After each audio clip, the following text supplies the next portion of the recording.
Good day, everyone, especially to you, sir. I am Lovely Grace Joy F. Wakan, and now, me and my group from Chapter 7, we're going to tackle about challenging prejudice and building tolerance. So first, let me give you a brief meaning of what is prejudice. So prejudice is origins in Latin word before and judgment. So, prejudice is a negative feeling or attitude towards a person or a group even if it lacks basis.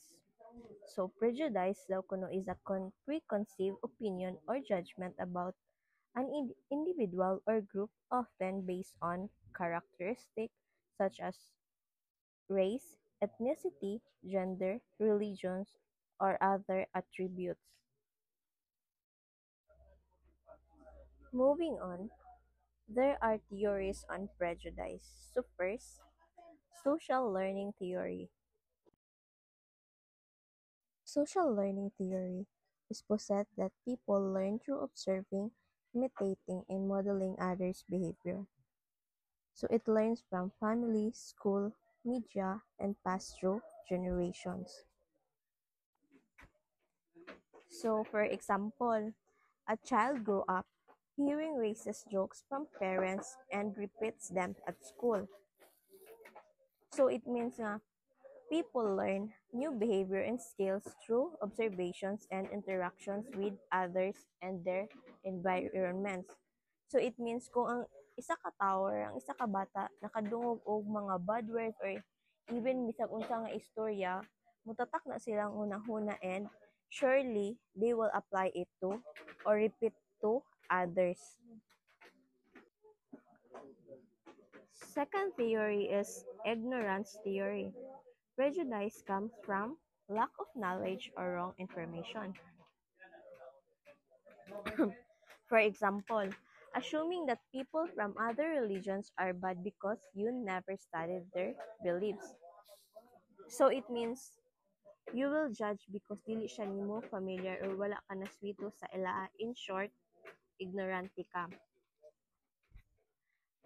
Upuan kabantay mo ng uban ay kaukan man ng lain nga ethnic groups, mga ubang ethnic groups or indigenous people kay di ba lahi man sila nilihukan kaysa sa ato. So kita kay ignorante man ta how they act kana bitong dili ta familiar how they act. So kita pud kay kuan kanang ignorante lagi ta mga tawa jud ta or ato silang i-judge kay murag feeling nato lain kayo sila tan-awon.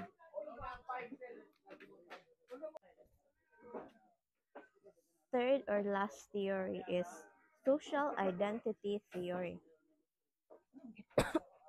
Social identity theory is people think that their own group is better, leading to looking down on others.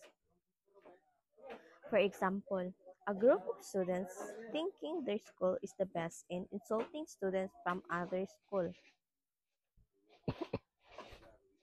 So it means you'll judge or look down to others just because you feel or think you're the best.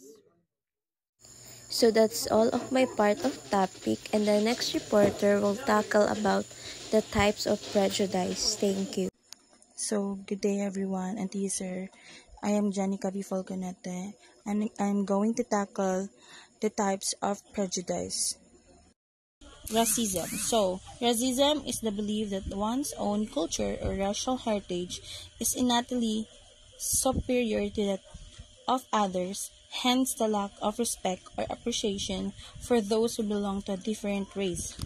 So, sa akong pagsabot is talk about sa tinuuhan sa atong culture. Like, example, devaluating the culture of another race. So, it means that kanabitong imong gi-look down ang usa ka lahi nga lahi. Like, kanabitong sa Badjaw. Example na is kanina niyo sila bugo or bulok kay again nang wala sila knowledge kay wala sila ka eskwela na. Next is sexism. So, a system of attitudes, actions, and institutional structures that subordinates women on the basis of their sex. So, sa akong pangsabot ay It talks about sa system nga gituuhan, nilihukan or istruktura sa institusyon nga nagpaubos sa mga bayi based sa ilang kasarian or sex. So, example is, kanabitang ilang bawalan ang mga babae nga mag-work sa laing professions like engineer or construction worker and etc. na napayuban. Kaya na sila kay pag bayda ka is sa balay ra ka, magpundo ra ka, igura nimo pagsilbihan imong partner or kuan ka kanang hinay kaayo or mahina ina bitaw maong mo di pasabotan nila sa diha. So, next is heterosexism. So, negative attitudes towards lesbians and gay men. So, sa pangsabot sa nako ana, it talks about sa pag-describe negatively sa mga lesbian and gay. Like, kanabitang tawag na to sila nga bayot or something tomboy inana kay kanam gud siya og tawagon nimo ng usa ka tawo inana maka-form gyapon na siya nga bully or something nga imong gi-describe ang usa ka tawo negatively. So, classism. So, classism is distancing from perceiving the poor as the others. So, based ako nga sabtan, it talks about sa ugali na iba or mas ubos ang mga pobre kaysa sa dato. For example, kanang inyo bitong gimalit sila kay ang mga pobre maot mo suot, kay ang mga dato rin nindot, ina bitaw.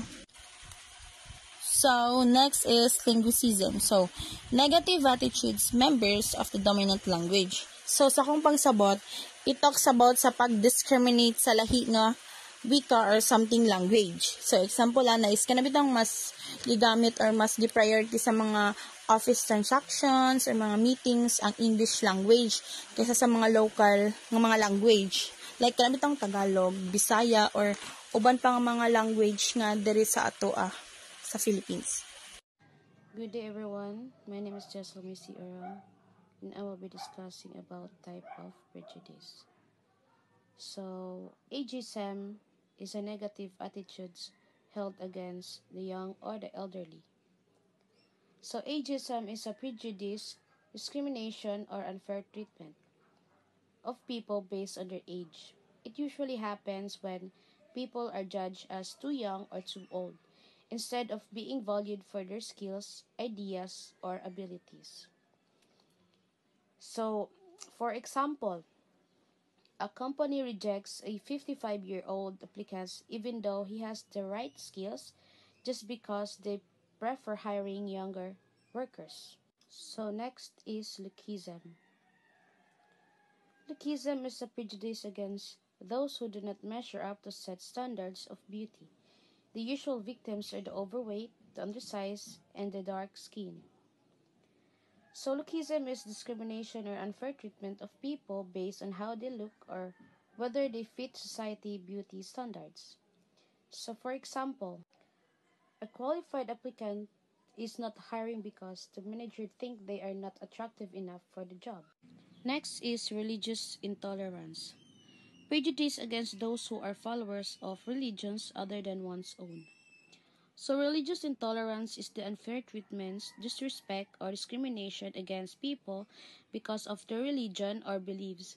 It happens when someone cannot freely practice their faith or is judged for having a different beliefs.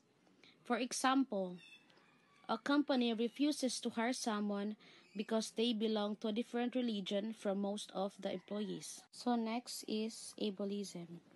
Prejudice against those with physical disabilities. So, ableism is discrimination or unfair treatment against people with disabilities. It happens when society favors people without disabilities and overlook or limits the rights and opportunities of those who have them. So, for example, a teacher assumes a student with a hearing impairment cannot do well in class and gives them fewer tasks instead of providing proper support. Next is abilityism, belittling those who are not as skilled, talented, or intellectual gifted. Good day everyone, my name is Remy Bigahuman and my topic is all about education for tolerance and respect. It aims to counter influences that lead to fear, discrimination, and inclusion of others. Tolerance recognizes that others have the right to be who they are. Educating for tolerance is a practical alternative. Because it provides a proactive, long-term strategy for building peaceful and harmonious societies. Instead of simply reacting to punishing instances of conflict and intolerance, this approach tackles the root causes of prejudice and discrimination by cultivating empathy, critical thinking, and mutual understanding from an early age. The next is effects of prejudice in school. First, victims are more likely to drop out school.